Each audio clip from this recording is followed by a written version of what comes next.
नमस्कार, आप देख रहे हैं आज तक। आपके साथ मैं हूं अंजना ओम कश्यप। खबर राजस्थान के श्री गंगानगर की है। कुछ दिनों पहले वहां एक शख्स की मौत होती है, लेकिन जब उसके दाह संस्कार का वक्त आता है तो शमशान पर ही ऐसा हंगामा मचता है जिसे देखकर कोई पत्थर दिल इंसान भी कांप उठेगा। एक पूरा परिवार चिता पर बैठकर जान देने की जिद करने लगता है। आखिर क्यों, आइए आपको बताते हैं।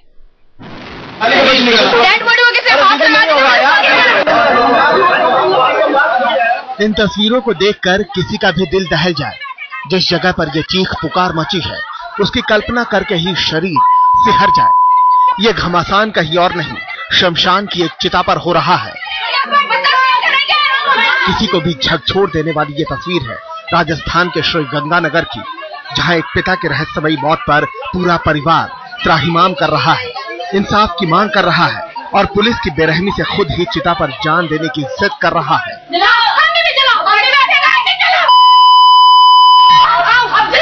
मौत प्रभुनाथ सिंह नाम के शख्स की हुई है, लेकिन शमशान घाट में उनकी चिता पर उनकी पत्नी और उनकी बेटी भी मौत को गले लगाने पर आमादा है। आखिर क्यों एक मां और बेटी चिता पर जिंदा जलने की जिद कर रही है? आखिर ऐसा क्या हुआ जिससे उन्हें ये कदम उठाने पर मजबूर होना पड़ा? दरअसल प्रभुनाथ सिंह की श्री गंगानगर के जिला अस्पताल में कुछ दिनों पहले संदिग्ध परिस्थितियों में मौत हो गई और शव अस्पताल की झाड़ियों में मिला। इसके बाद परिजनों ने दूसरे अस्पताल के डॉक्टरों से पोस्टमार्टम करवाने और जांच की मांग की। परिवार का आरोप है कि प्रशासन ने कोई सुनवाई नहीं की।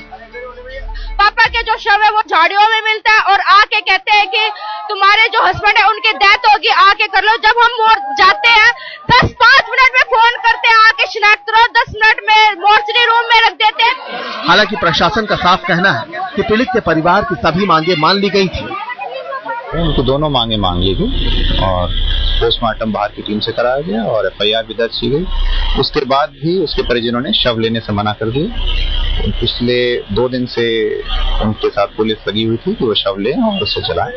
हंगामा तब खड़ा हो गया जब पुलिसकर्मी शव को लेकर सीधे शमशान घाट आ गए और यहाँ वो तस्वीर सामने आई जिसके बारे में किसी ने सोचा भी नहीं था। मृतक प्रभुनाथ सिंह की बेटियां और उनकी पत्नी पुलिस की तैयार की हुई चिता पर बैठ गई। अब देखिए पुलिस वालों की बर्बरता, कैसे इन महिलाओं को जबरदस्ती वहां से हटा रहे हैं, उन्हें जबरन गाड़ियों में बिठा रहे हैं। एक तो परिवार पर वैसे ही दुखों का पहाड़ टूटा है, ऊपर से पुलिस की बेरहमी ने उन्हें तोड़ कर रख दिया। इसके बाद पुलिस ने खुद ही आनन फानन में शव का दाह संस्कार कर दिया। एक शख्स का संस्कार कर दिया गया, लेकिन ना तो उसकी पत्नी और उसकी 6 बेटियां आखिरी बार उसका मुंह तक देख पाई। हरदेव सिंह, श्री गंगानगर, आज तक।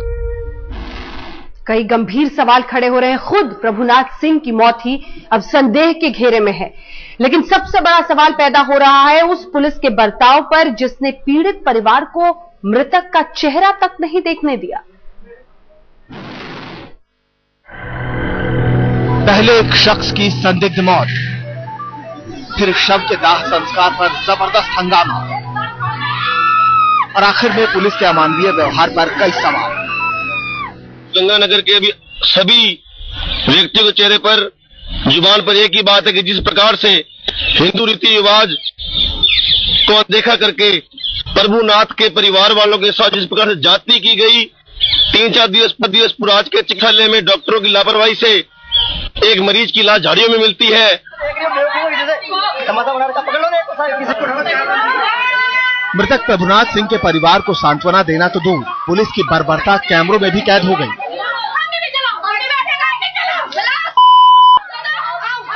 परिवार लगातार पुलिस और अस्पताल प्रशासन पर आरोप लगा रहा है। परिवार के मुताबिक प्रभुनाथ सिंह को पैर में मामूली इन्फेक्शन था, लेकिन इलाज के दौरान वो अचानक गायब हो गए और बाद में मौत की खबर ने लोगों को सन्न कर दिया। छोटा सा पैर में इन्फेक्शन है। डॉक्टर में पूछते हैं, हेलो प्रभुनाथ सिंह किस लिए आए हो? पापा ने कहा एक मामूली सा इन्फेक्शन है, उसको दिखाने के लिए आया हूं। उसके बाद डॉक्टर कहता है तुम जाओ 2 बजे, कहता है कि तुम जाओ शाम के 5 बजे ही जाना। मम्मी फिर वापस जाती है, क्या मैं जाऊं? डॉक्टर कहता है हाँ तुम्हारी प्रॉब्लम क्या है, तुम जाती क्यों नहीं हो? डॉक्टर शाम के 5 बजे आना। जब हम 5 बजे शाम को पहुंचते हैं तो वहाँ पे पापा की जो है पापा ही नहीं मिलते वार्ड में। वहीं दूसरी ओर प्रशासन की दलील कुछ और ही है। पूरे मसले को अनावश्यक रूप से पॉलिटिसाइज करना चाहते हैं वो लोग। तो नियमानुसार जो पुलिस रूल हैं उसमें ये प्रावधान है कि अगर किसी भी शव को उसके परिजन लेने से इनकार कर दे तो उसका पुलिस की तरफ से दाह संस्कार किया जाए।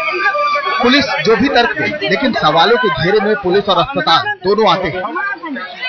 पैर में मामूली इन्फेक्शन से कैसे किसी व्यक्ति की अस्पताल में मौत हो सकती है? शव मिलने के बाद अस्पताल के डॉक्टरों ने पुलिस को मौके पर क्यों नहीं बुलाया? विवादास्पद मामले में पोस्टमार्टम के समय मृतक के परिजनों का मौके पर रहना जरूरी है, इसका पालन क्यों नहीं हुआ? शमशान घाट में महिलाओं के साथ क्यों अभद्र व्यवहार हुआ? क्या वो देश और मानवाधिकार के कानूनों का उल्लंघन नहीं था? हालांकि पुलिस ने अपनी सफाई में कहा है कि परिवार ने शव लेने से इनकार किया, इसीलिए उन्होंने उसका दाह संस्कार किया, लेकिन तस्वीरों में उनका जो क्रूर चेहरा सामने आया है उसे भला वो कैसे झुठला सकते हैं? हरदेव सिंह, श्रीगंगानगर, आज तक। देश के कई हिस्सों में बारिश ने कहर बरपा रखा है। खासकर पहाड़ी इलाकों में बादल तबाही बनकर बरस रहे हैं। उत्तराखंड के अलग अलग इलाकों में बादल फटने से अब तक 53 लोगों की मौत हो चुकी है। ऊखीमठ में आसमानी आफत ने ऐसी तबाही मचाई कि अपने बिछड़ गए और घर बार भी उजड़ गए हैं। तमाम जगहों पर पानी का सैलाब बना हुआ है और तमाम ऐसे जो पहाड़ी इलाके हैं वहां पर सबसे ज्यादा बर्बादी का मंजर दिख रहा है। बादल का इस तरह से फटना एक बार फिर कहर बनकर बरपा है। तो हम आपको दिखाएंगे अपनी रिपोर्ट, जिसके जरिए आप समझ पाएंगे कि किस तरह से बादल फटने से यहां पर कहर बरपा है। महातबाही की तस्वीर सामने आई है।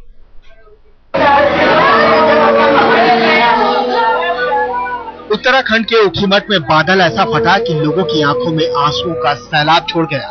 आप देख सकते हैं पूरा का पूरा ऊखीमठ उजड़ गया है। जिधर देखो तबाही का खौफनाक मंजर है। बादल ऐसे फटे कि घर बार भी सब तबाह हो गए। चट्टानों की मिट्टी और मूसलाधार बारिश न जाने कितने लोगों की कब्रगाह बन गई। आप कुदरत के सबसे खौफनाक मंजर की तस्वीरें देख सकते हैं। आपको मलबा ही मलबा नजर आएगा। तबाही का सैलाब घरों के सामान को बहा कर ले आया। मंजर कुछ ऐसा है कि घर के दरवाजों पर भूस्खलन होने की वजह से इतनी मिट्टी आ गई कि लोग घर से बाहर भी ना निकल सके। हम आपको बता दें कि बादल फटने से हुई इस तबाही से अब तक करीब 53 की मौत हो चुकी है और ये संख्या 100 के पास भी पहुंच सकती है। जिसने भी इस तबाही को देखा उसके सहन से खौफ निकलने का नाम नहीं ले रहा है।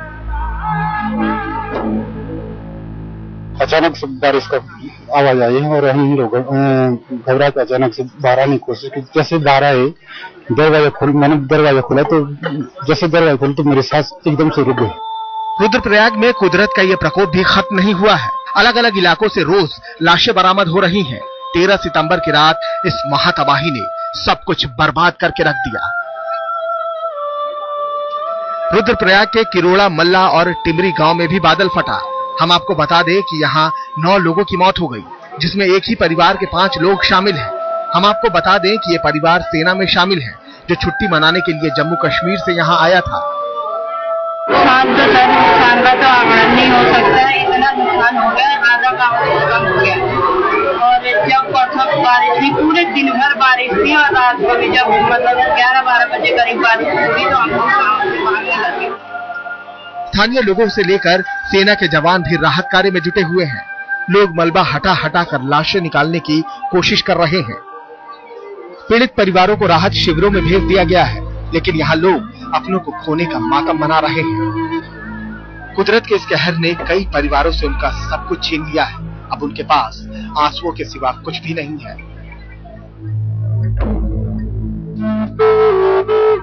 ऊखीमठ से संजय आर्य के साथ दिलीप सिंह राठौर, रुद्रप्रयाग, आज तक।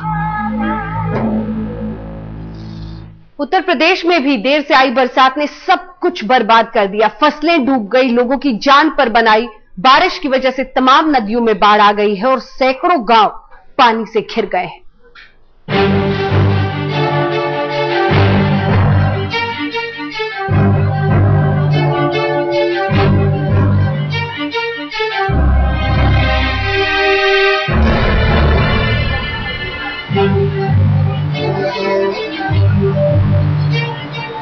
इन तस्वीरों को देखिए, कैसे पूरा मंदिर पानी में डूबा हुआ है।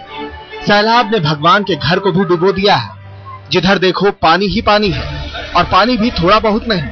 मंदिर के स्तंभ आधे से ज्यादा पानी में नजर आ रहे हैं। तस्वीरें हैं कृष्ण नगरी मथुरा की। यहाँ के गोवर्धन मानसी गंगा किनारे बना विश्व प्रसिद्ध मुखारबिंद मंदिर पानी में समा गया है।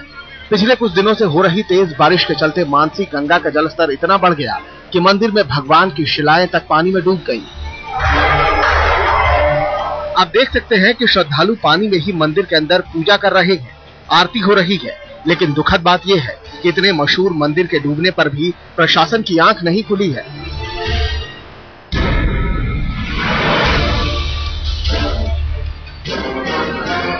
और ये तस्वीरें हैं उत्तर प्रदेश की कुंभ नगरी इलाहाबाद की। आप देख सकते हैं यहाँ बस्तियां जैसे तरिया बन गई हैं, घर बार सब डूब गए हैं। तस्वीरें मुंडेरा मंडी के मीरापट्टी इलाके के गांव की हैं। यहाँ बारिश के चलते पास के तालाब की दीवार ढह गई और फिर जो हुआ, तबाही और बर्बादी का मंजर आप सबके सामने है। तालाब को जो है जर्जर दिखा करके भी ठीक नहीं करवाया है और इससे जो है पूरा मीरापट्टी जल से प्रभावित हो गया है।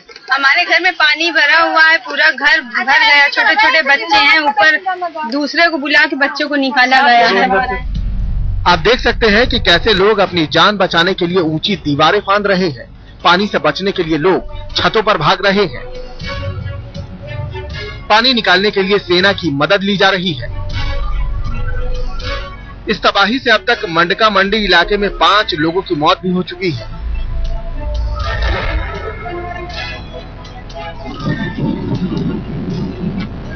उत्तर प्रदेश के कुशीनगर की हालत बद से बदतर है। आप देख सकते हैं एक बीमार शख्स को चारपाई पर उठाकर ले जाया जा रहा है। नारायणी नदी के कहर से सब कुछ पानी में समा गया है। अब बेचारे मजबूर क्या करें, उसकी ये तस्वीर आपके सामने है। इलाके के 4 गांव पूरी तरह से पानी में डूब गए हैं। लोग अपने मकान तोड़ कर यहाँ से पलायन कर रहे हैं। गतान काफी तेज हो रहा है क्यों, और उसको रोकना जो है इमीडिएटली शॉर्ट टर्म में पॉसिबल नहीं है।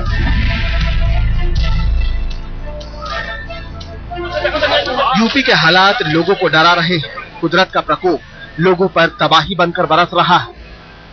मथुरा से मदन गोपाल शर्मा, इलाहाबाद से विमल श्रीवास्तव के साथ एसएन शुक्ला, कुशीनगर, आज तक। अगली खबर, बीच मझधार में फंस गए विधायक जी। तस्वीरें दिखाएंगे हम आपको, आप सहम जाएंगे। घटना मध्य प्रदेश के शुजालपुर की है। विधायक जसवंत सिंह हाड़ा नेवज नदी के उस पार के एक गांव में गए थे। ये देखिए तस्वीर, भारी बारिश और बाढ़ की वजह से इस नदी पर बना पुल पहले ही टूट चुका था। नदी की तेज धार और उफनती लहरों को देखकर विधायक जी ने फैसला किया कि वो नाव में नहीं बैठेंगे। नदी के बीच तक पहुंचते ही थकान की वजह से जसवंत सिंह की हालत पस्त हो गई, डूबने लगे। वो साथ तैर रहे 2 लोगों ने जसवंत सिंह को किसी तरह से सुरक्षित बाहर निकाला। ये है एमएलए जसवंत सिंह।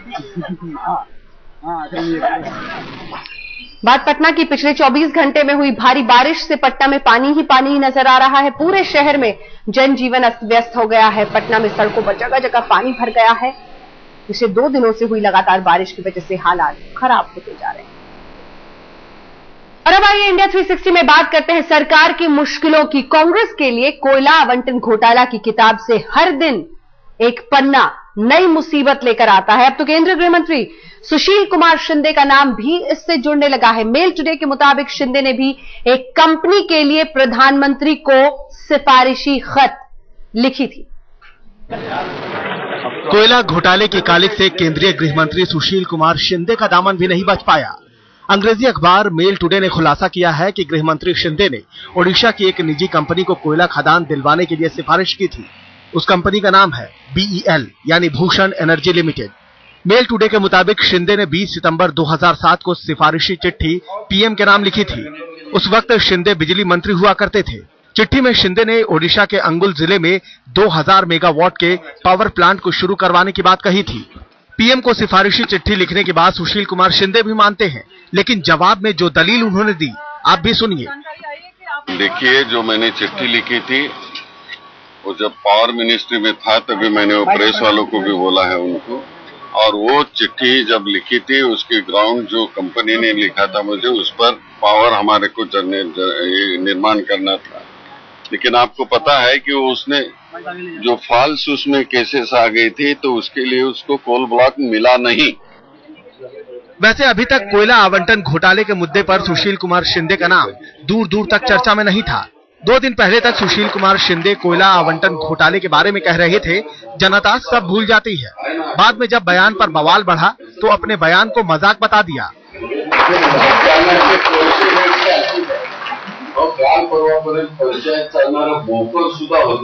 आहे ना आठवण, विसरून गेलो आपण, तसंच कोळशाचं आहे।